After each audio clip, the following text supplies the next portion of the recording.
Então vamos lá, o Alexandre é engenheiro, né, civil, vai estar aqui com a gente, é um prazer, agradecer a você. Eu agradeço. E vai falar sobre patologia, né? Ele trabalha já há alguns anos com parte de patologia, que são vícios construtivos, pode dizer assim, né? É uma estrutura, uma construção doente, né? Exatamente. Então, gostaria que você se apresentasse, né? Falasse um pouco do seu, Sim. da onde você veio. E não Abre o coração não aí. dizer para onde vai, não, só de onde você veio. De psicologia.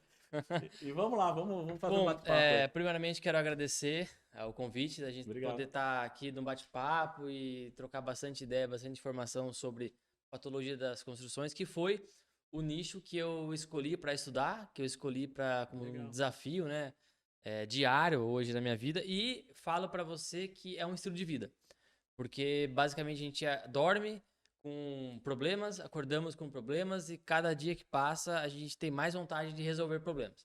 Então isso é um estilo de vida que eu particularmente gosto bastante. Eu me formei em 2013, aqui na Facens, em Sorocaba. E aí, depois, quando a gente se forma, a gente fica cada vez mais perdido, né? O que fazer depois da faculdade, né? Perdido. Isso daí é geral, né? Vi tanta coisa legal e não vi nada, né? Então você é um bom engenheiro. Exatamente. Pô, beleza, sou engenheiro, mas e aí, né? Mas eu vou te falar que tem uma coisa além aí, não é sair perdido, acho que a gente é inquieto, né, cara? A gente busca respostas, quê, né? porque Exato. tem muita gente que sai e fala, não, tem um diploma e tá tudo certo. E muita gente não. Eu, por exemplo, eu acredito que você, como você tá citando aí, sai inquieto, fala, putz, eu preciso entender melhor esse negócio, pra onde que eu vou. Tem tantas áreas que abrangem arquitetura e engenharia que a gente fica meio... Na faculdade você já pensava em sair para esse ramo de patologia? Não, até porque Como é que apareceu na sua vida, então? Na faculdade em si, eu acho que a gente não vê 50% dos nichos que tem na engenharia. A gente não sabe nem o que é, né? Falando de engenharia, A gente vê um pouquinho de material, um pouquinho de estrutura, um pouquinho de orçamento, um pouquinho de projeto, blá, blá. Mas assim, é o básico, vamos dizer assim, né? E depois, quando a gente sai da faculdade, a gente percebe que há um mundo a ser desbravado. E existem tantos outros nichos que são tantos mais até rentáveis, né? Do que a gente aprendendo na faculdade ali, a gente não saberia nem de um nome daquilo se a gente não fosse atrás. Então, eu comecei basicamente visitando algumas feiras. Eu sempre gostei de ir, de participar de feira, dar uma volta, sempre gostei. E o ramo da patologia em si apareceu para mim quando eu fui fazer um curso em São Paulo. E a minha ideia era o seguinte: na minha região, estava tendo problemas com várias casas. Várias casas estavam tendo problema. Inclusive, uma tinha sido meio que demolida. Nossa. E aí eu falei assim, nossa, eu trabalhava no escritório. Eu era meio que estagiário na época, assim. E aí eu falei, bom, que tal, vamos dizer assim, a gente estudar um problema talvez antes dele acontecer? Né? Eu falei, bom, se eu estudar um problema antes dele acontecer, a possibilidade de ser minimizado o problema é maior. E aí eu comecei a procurar cursos disso. E eu achei um curso em São Paulo, numa escola, era um curso de 2 dias, 12 horas, super rápido. Só que eu falei, não, vou fazer esse curso, porque, sei lá, é um assunto novo, ninguém que eu conhecia, eu fui. E quando eu fui nesse curso, eu tive a oportunidade, na época, de ter aula com o Hércio Tomás. O Hércio Tomás é um da primeira geração dos patologistas aí do Brasil, que é autor do livro Trincas em Edifícios. Sim. E ele expôs para mim um mundo que eu jamais conheceria. Caramba. Que é o mundo da análise de todos os mecanismos de uma edificação. Desde a fase de projeto, muito legal. a fase de orçamento, a fase de material, a fase executiva dos procedimentos, enfim. Depois tem a parte de garantia, tem a parte de manutenção, enfim, tem um monte de coisa. Caramba. Um monte de coisa. E aí eu percebi, falei, nossa, que negócio legal, né? E aí eu falei, bom, gostei, aí fui, falei com ele, troquei alguns e-mails, porque eu queria saber mais.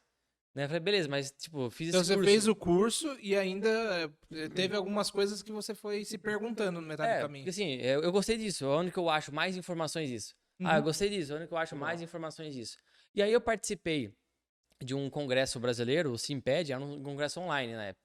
Legal. Eu acho que eu nunca tinha feito nada online, né? Tipo, você comprava um cursinho assim, né? Tinha vários cursinhos. 2013. E aí eles fizeram um grupo no WhatsApp, na época. E aí esse grupo começou a perguntar, 2014, 2015, blá, blá, blá. Aí eu falei assim, bom, pessoal, eu tô querendo fazer uma especialização. Eu quero estudar alguma coisa com relação a isso. E aí eu comecei a pôr no grupo, onde tinha curso disso, né? Se alguém sabia de alguma coisa e tal. E aí me deram algumas faculdades que tinha curso na época, que já eram cursos antigos, inclusive. Que legal. Que era o IMBEC, que é muito famoso, o IPOG e o IDD. São os cursos, as faculdades assim, Patologia. que tinham um Específico. curso específico de patologias das obras civis. E aí eu escolhi o IDD, que era em São Paulo, que uma parte da minha família é de São Paulo. Claro, eu gosto de São Paulo, eu vou estudar lá. E os outros eram 100% online. O IDD era presencial na época. E aí eu comecei a estudar o IDD e tal. E no IDD foi onde eu tive contato com os principais precursores da patologia, dos estudos dos materiais, dos estudos dos mecanismos, dos estudos dos materiais compósitos, enfim, tudo. Que foi, eu tive aula com o Paulo Helene, tive aula com o Enio, tive aula com o Jorge o Haddad de impermeabilização, com a Irene. Então, eu tive tanta informação ali, que aí eu falei, esse é o nicho que eu escolhi pra mim. Apaixonou pelo nicho. E aí, assim... Mas também é fácil, né? Você aprender só com o mestre, Só. que o cara não vai falar... O cara não vai falar mal, o cara vai falar só o lado... E foi muita, vamos dizer assim, sorte, porque quando eu me matriculei, eu não me ligava ainda quem eram as pessoas. Sim, normal, tipo, né? não Você vai conhecia, entendendo depois. entendeu? Eu não conhecia. E aí, depois que eu comecei a conhecer, que eu percebi, gente, tipo, a gente sai da faculdade com muita dúvida, e a gente, quando você começa a fazer esse tipo de contato, esse estudo, você percebe o quanto que você precisa evoluir, né? O quanto que você tem que estudar, o quanto que você precisa se dedicar e tal. E aí minha chave virou, que foi aonde eu falei, não, eu vou começar a me dedicar mais nisso, eu vou começar a me doar mais nisso, se interessar por mais assuntos, né? Porque eu sempre fui uma pessoa muito curiosa. Eu sempre gostei de pesquisar e tal. É um assunto apaixonante, né? Sim. Um assunto apaixonante. Sim. E aí, Você descobria. por exemplo, eu sempre gostei de tecnologia. Né? Tipo, sempre fui um fissurado em tecnologia, gostava de videogame e tal, um monte de coisa. E na patologia, quando eu tive a primeira aula sobre reforço de estrutura e eu vi materiais que com tão pouco a gente faz muita coisa, eu me apaixonei. Então, assim, por técnicas de injeção, por técnicas de impermeabilização, por materiais compósitos e tal. Então, isso foi uma coisa que me despertou muito, né? E aí eu me dediquei cada vez mais a procurar fornecedores e tal. E aí eu meio que trilhei um caminho e fui estudando. Então, assim, todo ano eu pegava e fazia um curso de alguma coisa, um curso numa empresa que fornecia esse tipo de material e tal. Então, eu sempre fui indo no meio. Né? Sempre fui especializando. Tem uma coisa que você falou aqui em off que eu achei bem interessante, né? Que essa profissão não é simplesmente você dar a solução, mas ter coisa que caiba no bolso do cliente. E daí que vem do estudar os fornecedores e as possibilidades que existem aí. Sim. Tem alguma coisa que você tem visto que tem se desenvolvido no lado de tecnologia que tem ajudado mais esse público aí? Ó, tecnologia, no ramo específico da patologia das construções, ela meio que é uma tecnologia que vai, ao meu ver, tá? Desenvolver talvez as próximas construções. Por quê? Porque existem hoje, por exemplo, materiais que substituem o aço. O aço cada vez mais extrai recursos da natureza, né? Mais caro, você tem custo. todo um procedimento ali. Hoje você tem materiais feitos ali em laboratório que substituem o aço de uma forma muito mais eficiente. Como, por exemplo, barras de fibra de vidro. Elas são 3 a 5 vezes mais leve e tem uma resistência muito maior. Só que você tem um preço, não é competitivo, né? E você tem também os procedimentos de cálculo são diferentes. Então você tem todo um estudo a ser desenvolvido. Mas eu acho que pode ser que seja um caminho. Uma tendência, né? Uma tendência. Agora, por exemplo, assim, há uma tendência residencial? Eu acho que não. Mas é uma tendência em grandes estruturas.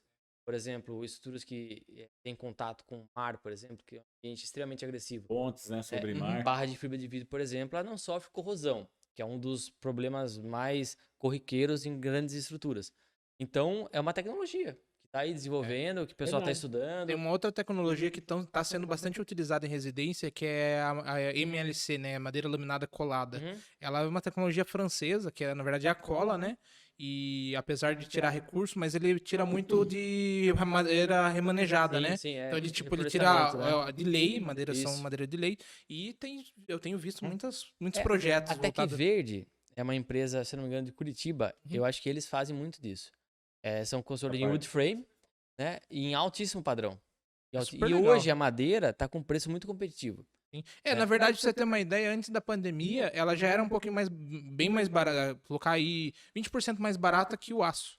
né? E a madeira laminada colada, você consegue fazer vãos, porque ela tem a colagem, né? Exato, E exato. você consegue fazer vãos da mesma forma que faz com o aço. Uhum. Então eu acho super legal essas por isso que eu perguntei, as tecnologias elas vêm abraçando assim o mercado e no final das contas é Sim. muito baseado no resolver problemas. Sim, exato. E falando muito, acho que meio que se assemelha ao que você disse aí, nós temos a fibra de carbono, não sei se vocês já ouviram falar, temos a lâmina e o tecido de fibra de carbono, que é um dos materiais de reforço em estruturas. E você basicamente cola um tecido, um elemento, e esse tecido te Você dá mandou uma foto, não condição. mandou, da fibra de carbono? Mandei. Ô, Thiago, abre pra Mandei. gente aí na tela. Você- Esparadrapo. Porque assim, o carbono em si ele é um material tão fino, mas tão Fibra fino, de carbono. É o terceiro. que ele com uma... Escolhe na Qualquer um estrutura? deles tem exemplo? Escolhe ele sobre a rachadura? Você, na verdade, assim, a fibra de carbono, você utiliza ele para Qualquer um deles reforçar. tem exemplo? Que Tem, Você lembra? pode ir na Smart Fit na ali, ó, Smart. primeiro. O terceiro. Isso. Pode ir qualquer foto deles. Tá dando uma carregada ali. É, É legal pro pessoal entender um pouquinho como que é isso daí. então, assim, aí tem um pouco do procedimento, né? Como que ele é aplicado. Essa aplicação da fibra do carbono. Carbono, exatamente. A estrutura de concreto. Porque, assim, a fibra legal, de carbono, a gente utiliza, que nem essa é uma lâmina, tá vendo? Ó? É basicamente uma lâmina mesmo. A gente não perguntou nada. Pode mostrar esses vídeos, né? Pode mostrar, sem problema. Daqui a pouco vem aparece direito ele na autorais, academia, né? Sem problema. Na verdade, assim, é uma lâmina de 1,4 milímetros, ou seja, é extremamente fina. E ela possui uma capacidade de reforçar a estrutura de, sei lá, talvez 3 a 5 vezes mais o que você tem ali no local. Depende muito do seu projeto. Tá? Cada projeto é um caso, cada caso é um caso. Então, assim, que nem nesse caso, ó, nós fizemos essa execução para fazer uma abertura nessa laje, para passagem de infraestrutura, entendeu? Então a gente fez um reforço positivo nela, Reforça né? essa parte preta, assim. A parte essa preta. E ela é colada basicamente com resinas. Então, assim, são resinas epoxídicas, tá? Com base epóxi, de alto desempenho. Então, assim, depois de 2 horas, você já pode liberar essa área para fazer a execução. Então, assim, ela tem uma capacidade de reforço muito grande. Putz, que E legal. a questão não é Bom nem a saber. capacidade nesse caso. A questão nesse caso é a viabilidade. Ou seja, o que a gente manejou aí? Em 2 pessoas, nós fizemos isso. Se você fosse fazer o reforço com chapa de aço, por exemplo, a chapa de aço muito pesada, você teria que fazer perfuração, você teria que fazer colagem, você talvez precisaria de umas 3, 4 pessoas para poder içar isso daí, não é tão fácil. Tem a questão de segurança do trabalho, né? Mas ela vai agir sobre aquela área de influência que Exato. absorve o esforço do prédio daquela laje. Exatamente. Sobre aquela laje. sobre Então você aquele está trecho. tratando aquele trecho É, que absorve uma carga exato. variável, eventual, sei lá, sobre. Então você coloca esse reforço para abrir aquele trecho. E detalhe, era no 3º andar do prédio. Então, assim, para você levar o material até o 3º andar, então, assim, fibra de carbono eu levo no braço, assim, um rolo de 10 metros. É um rolinho, Entendeu? que Ela vem enrolada, né? Porque ela é certamente meio que flexível, Ela é assim, flexível. né? E aí lá a gente vai, corta o que a gente vai usar, põe na medida, Conhecia, limpa né? bonitinho. Aí, assim, legal. tem todo um preparo, né? Não é só chegar Em e que colar. casos nesse que ele funciona bem, assim, além desses que você deu aí? Tem Ó, mais algum Fibra de ponto? carbono, em si, historicamente falando, ela funciona em qualquer superfície. Porque ela é uma tecnologia que se desenvolveu muito na Europa. Há muito tempo já. Muito tempo. Inclusive, os monumentos europeus, principalmente portugueses, eles são reforçados com fibra de carbono. Caramba. Por quê? Porque é um material extremamente flexível, é um material extremamente bem, vamos dizer assim, você não vê ele, a estrutura, né? Então, e ele é super resistente. Ele protege essa estrutura, ele não corrói. É caro o custo dele? É caro. É. É caro. Tem o valor dele é por metro? Como que funciona? Ó, pra gente poder orçar, Parece tão barato olhando. porque assim, por exemplo, assim, 1 metro quadrado Bonitinho. de fibra de carbono, você paga talvez uns R$180. Metro? 1 metro quadrado, Metro quadrado. quadrado. Ah, mas Só é que nem que- você tem que levar em consideração todo o resto, né? Da mão então, de assim, aí obra tem e tal. as resinas O que é caro? Isso daí ficaria quanto? 4 mil reais? 5 mil? 3 mil? Ó, O que é caro? nós fizemos dois trechos lá. De material ficou em 4.500. Tá, material. Exatamente Mão de isso, obra ó. mais uns 3 pau. Exatamente. 10 mil. É caro pra fazer. 10 mil. Então, o caro, na verdade, depende, né? Depende do que o cara iria gastar se não fosse Exatamente. isso. Não, mas, Aí se ele fica barato. mas se ele considerar ali 3 profissionais para enguiçar, fora os equipamentos, fora a chapa que Ficaria entra com o material, mais caro. é porque daí a gente troca o valor do material pela mão de obra, né? Pela Então, produtividade. se você for equiparar mão de obra versus mão de obra, desculpa, material versus material, aí talvez realmente o material fique mais caro. Exatamente. Mas na mão de obra você tem No economia. indireto Exatamente. ganha. No indireto Exatamente. ganha, apesar que o custo direto é mais E alto. aí nós fizemos em 1 dia e meio. São dois reforços que nós fizemos.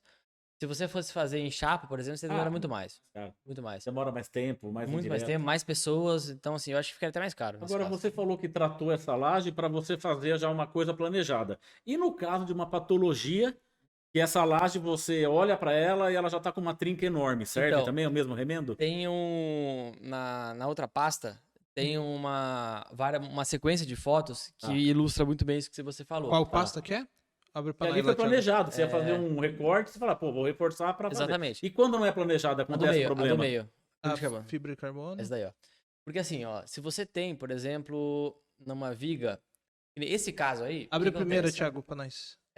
A rachadura, que é o temor. Ó, aí, o primeiro estudo é esse. Então, o que acontece? Tinha uma viga num prédio em São Paulo que ela tava fissurando em cisalhamento, ou seja, perto dos apoios. Nossa, E também na pior. flexão, bem no meio do vão. Por quê? Porque a carga superior que estava no jardim dela, eu não sei daí a condição de projeto, porque não tinha projeto mais desse prédio, né? Caramba. Só sei que estava dando problema nessa viga. E aí a gente fez uma análise. O cara Só que terra assim, em cima. O pra cara gente terra de poder- jardim. Para a gente poder fazer um estudo, é necessário que a gente faça um levantamento de informações daquele elemento. Tá. Como não tem projeto, a gente vai ter que fazer um monte de coisa. Então, o que a gente fez? A gente fez uma extração para saber a resistência do concreto e quebramos legal. uma parte da Ah lá, viga. dá pra ter uma ideia Ó, lá. aí nós quebramos uma parte da viga para saber como que ela estava armada. Ou Ela foi seja, executada, qual que é a né? área de aço dela, porque são fatores que Tá. influenciam no projeto. Os tribos, né? Exatamente. Tendo esses parâmetros, né, a gente começa a fazer o nosso projeto. E nesse caso, nessa viga aí em questão, ela tinha algumas fissuras. Tá. Né? E aí, o que acontece? Para a gente poder fazer um reforço, eu tenho que tratar as fissuras. Então, assim, Tá. as fissuras são tratadas com um procedimento X e a gente faz uma injeção de epóxi. Essa resina epoxídica, ela vai preencher o concreto lá dentro mesmo. Ela, Preencher dentro da trinca. Dentro Você lá- injeta dentro dela com uma seringa, né? na seringa e tal. E essa resina, ela tem capacidade de transmitir esforços de uma parte para outra do concreto. Então, tipo, sua viga tá fissurada, né? Ela tem um vazio ali. Né? Esse vazio vai ser preenchido por uma resina agora. Tá. Então, essa resina, ela tem que ter uma condição de transmitir esforços da estrutura. E ela... Aqueles galãozinhos ali, peraí, Thiago, folha aí, tem uns imagem aí. Deixa eu ver. É cisalhamento que você tá Essa- falando? Essa é resina, é isso?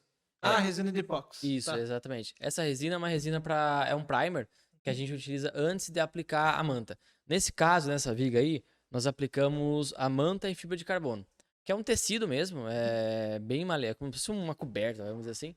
E a gente corta em trechos, tal, dependendo da parte do projeto, né? E a gente faz uma colagem na viga. Então, assim, a gente tem que preparar a viga, lixo ela, para dar Aderência. no E concreto trata a mesmo. Trinca e depois aplica. Trata né? a fissura, fecha Tá. a fissura, lixo toda a estrutura, deixa ela no E concreto aplica o carbono. e aí eu venho aplicando toda a parte Agora, da você resina. comentou que as trincas ali, fissura, sei lá, acho que trinca, né? É, Acho que fissura não. É bem perto dos apoios. Isso. Significa o quê? Que é no momento fletor negativo, né? na verdade, perto dos apoios, ela é meio que cisalhamento, ou seja, ela tá Cisalhamento, meio que, vamos dizer assim, cortando É a o região pior do caso. apoio. É o É pior. um dos piores. Ah, É um entendi. dos piores, Porque assim, pra gente poder avaliar se é o pior caso, eu tenho que avaliar a condição da trinca. Ah, porque assusta, né? Tá dentro do assusta. pilar, te dá uma trinca Assusta. no pilar. É. Não, Aqui- não inverteram o negativo, né? Não inverteram o negativo. Então, pode, Não tá. usaram o negativo Não no dá momento pra certo. saber É. exatamente o que acontece. É. O porquê daquilo, né? A gente imagina, faz uns estudos ali, bom, beleza, vamos reforçar. Colocamos fibra de carbono aí, por quê? Porque era uma região legal, que cara. não tinha, passava acho que 120 tubulações de gás por baixo. Caramba. E não tinha como cortar Esse daqui, ó, a esse daí. tubulação. Logo Então- de gás, né? Então nós utilizamos o fibra de carbono aí porque é uma fácil aplicação, né? Então se fosse fazer, vamos por assim, qual que é um dos tipos de reforço mais comum também? Aumento de seção, né? Que você pega a viga, Ah, você sim. aumenta ela e grauteia. Aí não teria como. Então nós colocamos a Já fibra é de uma carbono viga em enorme, cima. né? Caramba. Ela Exato. tem o quê? 70, 60, 70? Ela tem 85 É. por 20 por 8 metros. Enorme, enorme. Caramba. Então foi uma viabilidade também que nós apresentamos devido a vários fatores. E aí deu muito certo e tá lá até hoje. Tá lá até hoje. Tá bem, né? Tá Graças a bem. Deus. É, Tá lá até hoje. pode-